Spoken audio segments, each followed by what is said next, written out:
Welcome to Past Mortem, a post-mortem of past events. In this episode, we break down and explore one of 2015's craziest stories, and what I like to call the Battle of Kojami, the bitter breakup of Hideo Kojima and Konami. In this corner, we have the man. In the annals of video games, few carry the stature of one Hideo Kojima. Video game auteur, mogul, genius. His games are among the few that feature his name on the cover, and those iconic glasses are actually his own personal brand. I would say he's the Kim Kardashian of video games, except Kim Kardashian is already the Kim Kardashian of video games. His ascension to such a lofty status is all the more impressive because this is a guy who started working and making games for Konami in 1986. A time when many companies didn't credit devs because they were afraid of their talent being poached by other companies. For example, I spent my childhood wondering the true identities of Yuki-chan's Papa and Fishman, though Konami actually seemed pretty good about crediting their workers. But anyway, through a string of hits like Snatcher, Policenauts, and of course the massively successful Metal Gear Solid games, Kojima became Konami's go-to guy in their digital entertainment division. His production company made 2010's Lords of Shadow into the best-selling Castlevania game of all time, and he had recently been given the keys to Silent Hill after the middling Downpour and the disastrous HD collection. It's no coincidence that Konami Digital Entertainment reports Metal Gear sales as its own category. A man of many accomplishments, though, the vindictive way Konami turned its back on him over the recent Metal Gear Solid 5's expensive, grueling, and drawn-out development is damn near the top. And in this corner we have the man.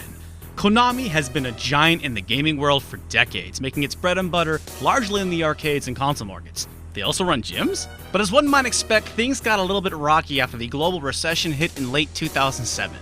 Here's Konami's digital entertainment division's net revenue trends according to its financial reports, and as you can see, things sloped downward. This spike here was mobile gaming, when in fiscal year 2012, titles like Dragon Collection helped increase Konami's overall net profits by almost 80%. We're not exactly sure why these two big dips happened in the following years, since Konami Digital removed segmented profit information from their financial reports. Possibly they were hiding something? We can't prove it, but we think these dips were due to MGS5's production cost, which was reportedly $80 million. Either way, console games needed to start pulling their weight. The division's highest sales in the last 5 years were in fiscal year 2009 when MGS4 dropped. The surefire hit MGS5 was still a ways away, and mobile games had already proven integral to Konami's bottom line.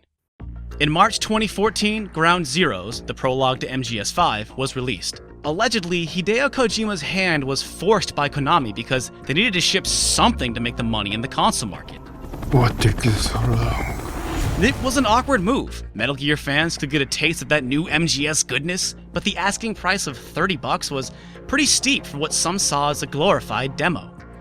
This seems to hint at the tension and bad blood that was to come, but I doubt that internal tensions had come to a head just yet, since we still got the surprise release of PT, literally playable teaser, revealed to be the announcement for Silent Hills a few months later in August 2014. This entry into the popular but commercially troubled Silent Hill franchise was slated to be co-directed by Hideo Kojima and acclaimed horror and fantasy filmmaker Guillermo del Toro. It promised to be a return to form the series had arguably not seen since the PlayStation 2 era. To console fans, things were looking on the up and up. This pretty much brings us to 2015, March 4th more specifically. Konami quietly posted a new corporate structure to go live on April 1st, which included a new president of Konami Digital Entertainment Division, Hideki Hayakawa, the former executive producer for the mobile smash hit Dragon Collection. This, and a conspicuously unlisted Kojima among the top brass, pointed to Konami changing directions from its previous console gaming focus, though no one really noticed at the time. A leaked video on IGN Italia on this day also led Konami to confirm the official release date of Metal Gear Solid 5 as September 1st. In the video, Kojima says this would be his final Metal Gear game, a statement no one took seriously because this is something he had said approximately a million times before.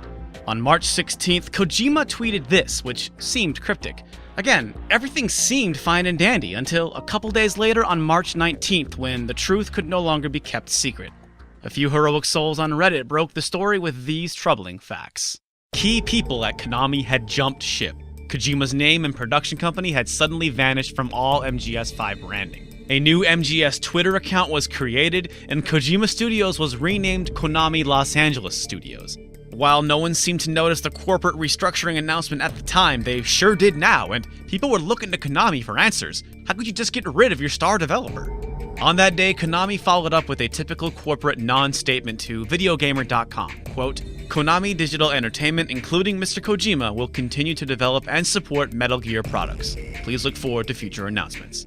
Still on the 19th, we get some more juicy deets thanks to a GameSpot insider report. The report reveals that due to, quote, power struggles, Konami has revised their contract with Kojima Studios. They reportedly took away the team's internet and phone access, restricted their abilities to promote new games, and worse, reduced Kojima production employees to contractors scheduled to leave in December. In response, Konami PR went into overdrive the next day, releasing a joint statement with Kojima and an interview with Japanese publication GameSpark. These tidbits revealed that while Kojima will finish MGS5, the company was hiring for a new director for future Metal Gear games. For the record, these job postings are still up as of the making of this video. The interview also confirmed that Kojima Productions' internet had indeed been taken away. Outrage kept building, and on March 25th, we get another official statement from Konami's Twitter. Basically, they apologized for all the concern they had caused and again reassured the fans that yes, Hideo Kojima will still make Metal Gear Solid 5. Things settled down for a month after that until Konami decided to really burn some bridges. Amid rumors of cancellation, Konami announced on April 25th that the playable teaser for Silent Hills would be removed from PlayStation Network before officially announcing the game's cancellation on the 27th. Worse still, in an almost unprecedented move, Konami completely scrubbed PT off its servers on May 5th. Now, it's important to note that things are removed from PlayStation Network all the time, but by completely deleting PT, Konami eliminated the option for new downloads. Only those with PT still physically on their hard drive can play it. This created a boom market for used PlayStation 4s loaded with PT. A similar boom happened with mobile mega hit Flappy Bird, and in both cases, eBay removed all such auctions. However, it would appear things have gone lax, as we had no trouble finding auctions as of producing this video. On a side note, this is unfortunately Guillermo del Toro's second failed attempt to make a video game. He was very vocally disappointed by the news. Poor guy, he just wants to make a video game. On May 29th, Japanese publication Nikkei released an interview with Konami Digital Entertainment's new president Hideki Hayakawa that confirms Konami's intentions towards a, quote, mobile-first focus, which basically comes down to a desire to change their business towards intangibles.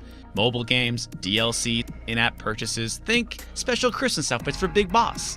Hayakawa also revealed the reason for the recent corporate restructure, which was to speed up production by, quote, making clear distinctions between management and creative roles. Apparently, Konami used to be divided into teams, with creatives also in charge of management duties. So Hayakawa basically thought up a way to add more suits into a video game company, which is pretty interesting when you consider the next bit of news. A few months later, on August 8th, news broke again from Nikkei, revealing that things at Konami have turned downright Orwellian. Staff's lunch breaks are monitored, and those out for too long have their names announced throughout the company as a form of public shaming. Cameras have been installed to watch employee movements. Developers thought redundant or in need of punishment are transferred to work menial labor. In one case, a former employee announced on Facebook that they had a new job. All the employees who liked the post were reportedly moved to different positions. Concern and speculation that Konami had become a mere shadow of its former self was all but confirmed with the article. Near as we could tell, at the time of producing this video, Konami has made no comment concerning the article's accusations. September 1st saw the console release of Metal Gear Solid 5: The Phantom Pain to critical success.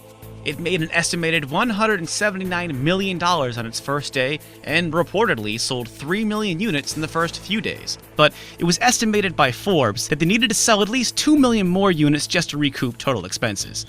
No news about Kojima surfaced until October 19th, when pictures of a supposed October 9th farewell party leaked to The New Yorker. Perplexingly, Konami released a statement the next day claiming that Kojima was just on vacation. Things were basically quiet after that, until everything came to a head in December. On December 3rd, MGS5 was awarded Best Action Adventure Game at the Game Awards. However, lead voice actor Kiefer Sutherland accepted instead of Kojima. Immediately following Sutherland's acceptance, Jeff Keighley, the show's producer, explained that Kojima was invited but was contractually prohibited by Konami from attending. Anger at Konami's scorched earth approach was reaching a fever pitch. 2 weeks later, on December 15th, Nikkei announced that Kojima's contract with Konami was officially over. The very next day, Kojima fans finally got some good news in the form of a partnership with Sony. Oh, look how cute they are, they're so nervous. Understanding the need for a fresh start after leaving Konami and Kojima Productions, Kojima announced a brand spanking new studio named Kojima Productions, complete with an awesome Spaceman skull logo. He says he's going to continue making console games, but he hopes to expand into an entertainment empire. Lastly, on another good note, on January 5th, it was announced that Kojima would be the recipient of DICE's 2015 Hall of Fame Award. The presenter was revealed to be his once and brief Silent Hills collaborator, Guillermo del Toro. It's also nice to see Kojima able to post freely on social media again. January saw lots of cute pics of him going on a whirlwind tech tour with lead PS4 architect Mark Cerny. This may foreshadow what sorts of games Kojima will work on in the future, but one also can't deny that this is a great PR opportunity for Sony to capitalize on. Really, it's a win-win. Konami, on the other hand, has not announced many video game releases for 2016. All we could really find were various Yu-Gi-Oh! Releases, like Yu-Gi-Oh! Duel Links for mobile, which sounds like a breakfast sausage, and as of yet untitled 3DS and PC games. While the recent Pachinko Machine releases have made some waves, it's important to note that these are from Konami's Pachinko division, not their entertainment division, so it's not entirely fair to get upset about these releases. However, as for the Metal Gear Solid franchise, on October 5th, 2015, news broke that Konami's Pachinko division filed a patent for a Big Boss logo, so look forward to that in the future. It's sad to see their intellectual properties go down the drain like this, but hey, I guess they're making money, right? And speaking of money, it looks like fiscal year 2016 will be a good year for Konami in the sense that their profits won't go down too much. In their fiscal year 16 quarter 3 reports released Friday, January 29th, they revised their estimated net profit to be 9.5 billion yen, down only 4%. As for the digital entertainment division, they upgraded their projected revenue to be 126 billion yen, which would be the division's best performance since fiscal year 2012, which, if you remember, was the year of Dragon Collection. They've also reported at least 6 million units of MGS5 shipped. But for the sake of contrast, on the mobile side of things, GQ Powerful Pro Baseball has led the charge with 19 million downloads over the last year. We won't have the raw profit report for all of fiscal year 2016 until May 2016, so it's hard to say exactly where this will end up shaking out for Konami. We're sure this story is far from over, but as far as this video is concerned, this brings us to the present. But when the next big scoop happens, you'll know how it got there. This is the first episode of Past Mortem. If there are other topics you'd like us to break down and explain, leave a comment below. We recently launched another new show called Punching Weight. Click the link on the left to watch it. We also do reviews, and we play terrible games to see if they're really that bad. Stop Skeletons from Fighting is a Patreon-supported show. Special thanks to all our supporters. If you'd like to support the show and see your name here, feel free to click the link and pledge what you can. Thanks for watching. For Grace Kramer and Derek Alexander, this is Past Mortem, signing off.